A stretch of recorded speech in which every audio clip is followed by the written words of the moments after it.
Having set the ball rolling with our movie of the week, it's time for us on the program to unveil an individual who is multi-talented. He multitasks. He's a filmmaker in every ramification you might want to look at it. He acts, he writes, he's a cinematographer, and so much more. Talking about our exclusive guest on the program today. Let's get to meet my exclusive guest and we'll have a chat. Our exclusive guest is an actor, a writer, cinematographer, editor, producer, and director. Born on 25th February 1974 in Jos, Paul Apel Papel grew up in Benue State, where he acquired early education before moving to Lagos at the age of 19 years. He attended St. John's Primary School, Boko, from where he proceeded to St. John's Day Secondary School, still in Boko. His next stop in the pursuit of formal education was at the Government Technical College, Makurdi. Upon completion at the Technical College, he wrote the City Guild examination, after which he moved to Lagos to commence his early days in television.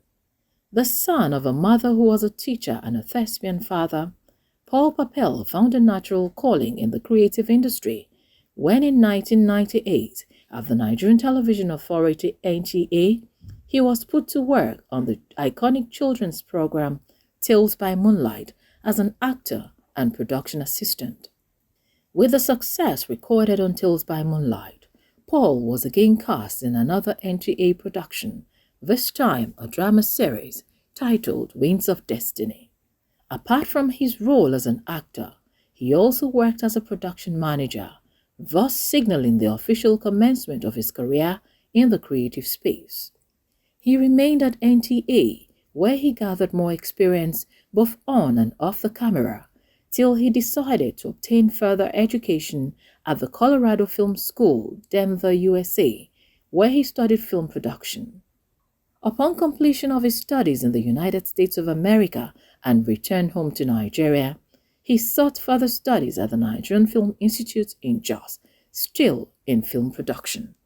An indigene of Ushongo in Benue State, north-central Nigeria, Paul Papel, as is popularly known, returned to Lagos to further practice his craft of storytelling on television dramas, documentaries, and films. This he did for a while before relocating to Abuja in the year 2000 to conquer frontiers in a city relatively unknown for film productions. There he produced, directed, edited, wrote and starred in many television drama productions, documentaries, and films. Some of these include Koja 2003, Chogam 2003, both documentaries, The Bond, 99th Day, Mr. and Mrs., Blue Flames, a film which officially brought him to reckoning in Abuja, The Grave Dust, Red Line, Papu, Mr. and Mrs. Chapter 2, Baby Shower, Fantastic Numbers, Halita, Least Expected, Maimuna, La Femme and Jola, Eagle Wings, Unspeakable, and many more. A passionate storyteller with a career spanning over 2 decades and still counting, Paul Apel Papel has over the years earned so many nominations and won several awards.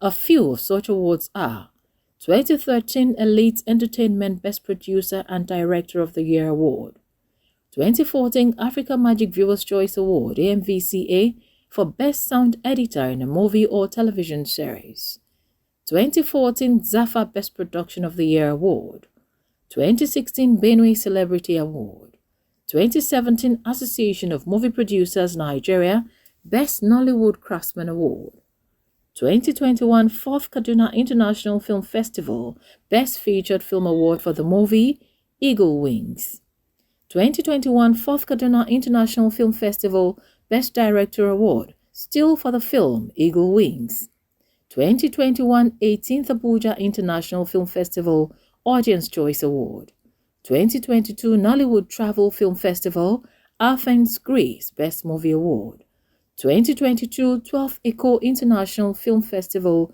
Best Feature Film Award, and so many more.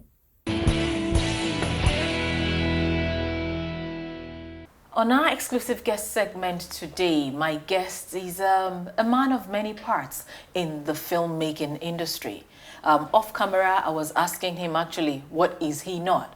He's a cinematographer, he's an editor, a producer, a writer, a director.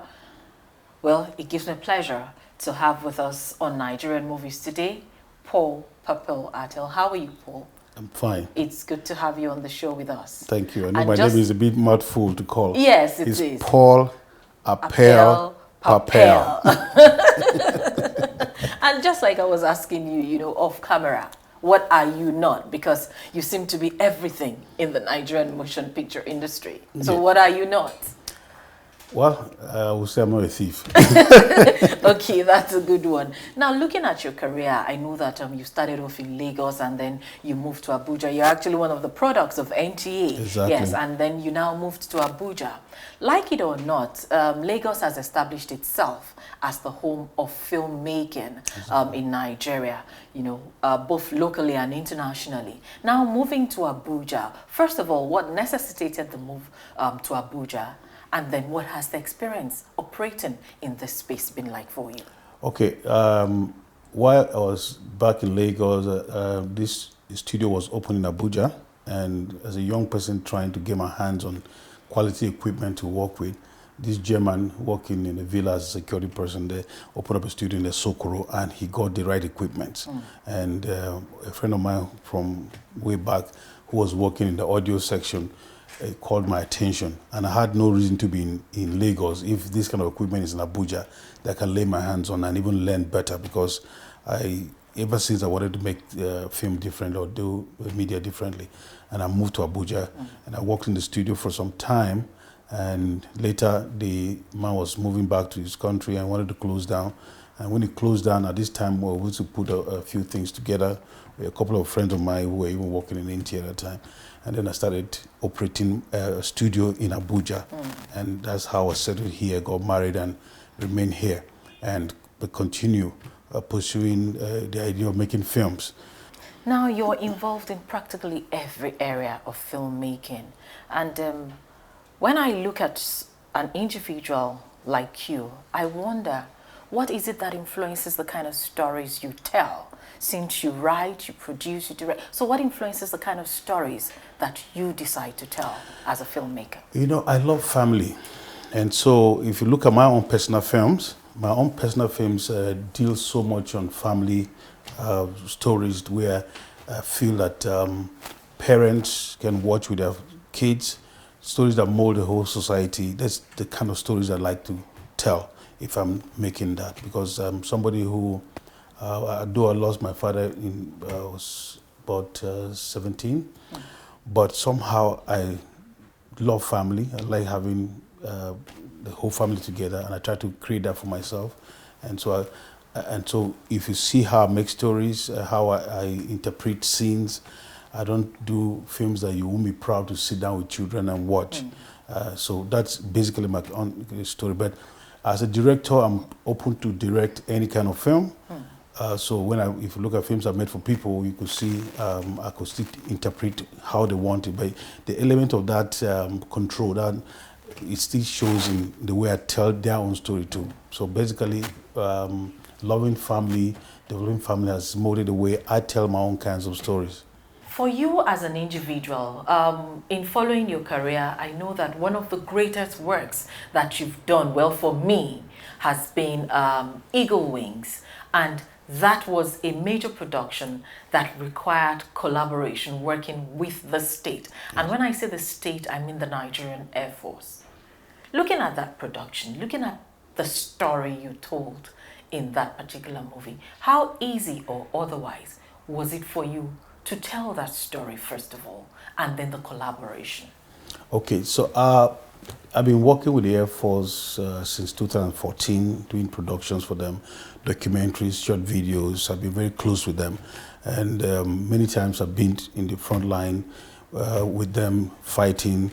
And look at the years I've worked with them also. I've made friends, young officers, senior officers, and I've lost some of them in action. I started putting up a story, and this story was to see in the eye of the Air Force, because I had worked more with the Air Force. I Yes. did a few things with Navy and Army, but I wanted to, in the eye of the Air Force, to see what goes on every day, how these people don't sleep, what they go through, and what their families face when these guys When go they're out out there there. to fight for us. So I wanted to make a story where Nigerians can see firsthand, and to shock you, even the Air Force family Yes. members, they began to see their people in action, what they only hear. You know, now you are seeing, oh, so my husband's a pilot, he goes into this cockpit and he flies into these enemy areas, and it's possible that he will not come back. Oh, gosh. Or this is why that one did not come back. This is why this happened. So it became a material for me to help the force, let Nigerians, let the world know And that appreciate. and appreciate them, the sacrifices they do to make us have the peace that we're experiencing, and that's why the Eagle Wings. I was really prepared for the film over the years, Okay. and also trying to make film in differently was one of the things that helped me. The kind of support I got from the Air Force, I don't Yes, think. that was phenomenal, I Yes. must say. So the no producer, director in Nigeria can boast of the kind of support I No, got you from actually, well, I think the way I want to say it, you kind of broke barriers there. Yes, yes. Because I'm not sure that I have seen any production in Nigeria, any film in Nigeria, really go deeply into the activities of any of our armed forces Exactly. like yours did with Eagle Wing. And that is where my next question comes in. You broke a barrier there. You were able to demystify a lot of things and also let us know that it is possible to actually work with the forces, you know, Yes. and tell stories. Going forward, how many more are we to expect more of such collaborations in the Nigerian film industry, or was it just because Paul had a history with the Nigerian Air Force? You see, I think there will be more collaborations, and there have been other efforts, but just that the Air Force, when they want to work, and I think I call them the elite, they go the extra mile.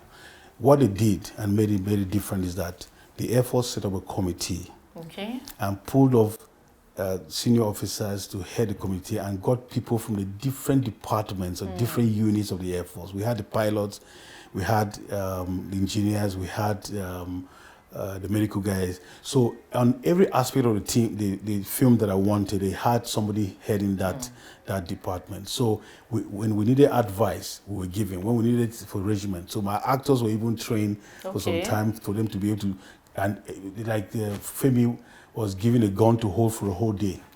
He will say, "This is heavy." They say, "You have to hold it," and because they wanted him to carry that weapon and let him feel Personalize it. it. Yeah, personalize it, and so that it shows. And so we work closely. They didn't just push us away and say, "What do you want? Take and go." No, they were there with us. My character, when I was to play my role, Yes. these guys got in and started telling me things. Like you're in charge of so number of troops, you're in charge of this, you're in for their feeding, for this. They made me swirl into that role and became the commander. And then my attitude changed. I would say, "Gentlemen, Yes. how's the morale?" They say, Exactly. "Hi, sir," you know. So when I get out of the character, it's me, Papel, normal. "Oh, guys, what are we doing now? What are we doing now?" But when I'm back in that character, I have to pause and wait and remember what they're telling me. And this senior officer is telling me that this is who you are. These people are under you. You're commanding this troop. These jets are under you. And then you swell again. And then you saying, "Jeremy, that was a good job. Good job, guys." You know? So they work very closely with us. With you. And so we hope that going forward, we'll do more. And like now I have one, I'm still pursuing one. And Okay. this time is for the tri-service, so that we'll see where all the services of come them together, come and together. work. And I believe they will give us that kind of support, and we'll do something much better than what we've done with Eagle Wings. As we begin to round off this conversation, having set that barrier, where else? Well, you know, as a filmmaker, the joy of being in this craft is to always find a medium to educate people or reach out to people. So I didn't want to let Eagle Wings stop me from doing my normal work, because really Eagle Wings standard is very high. Yes. We shot with anamorphic lens. We shot with the highest resolution of the array camera, which is very expensive to use on day-to-day production. And so I had to do a film with somebody called The Pledge. And I told him I want to do this film just to bring me back from where I am. To bring me back to reality. Yeah, so that it keeps me doing the craft, because I love it.